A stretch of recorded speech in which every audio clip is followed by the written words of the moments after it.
there is a dichotomy when we talk of technology and the law.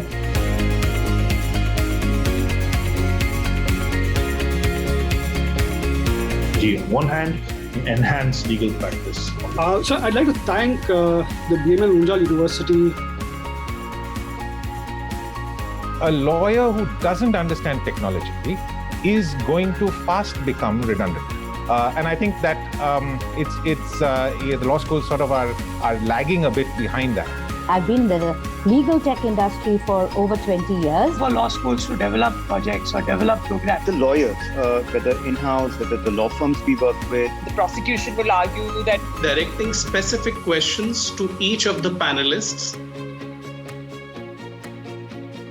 And we should get into what those questions of technology are at a fundamental level. The first is that most law and technology work has always been brought into the curriculum as a law and field, right?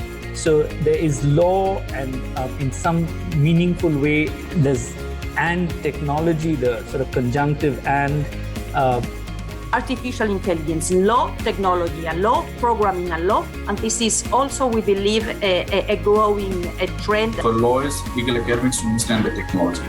And the first thing is, it's very different in the way law students study. The previous panel had said that he does not preempt any disagreements. Galaxy of panelists, participants. Innovation and the challenges of that. I congratulate BML Munjal University for the initiative. I think you guys are in the forefront in terms of taking this initiative, which is indeed fantastic. A cognitive scientist, Fred I. Bredsky,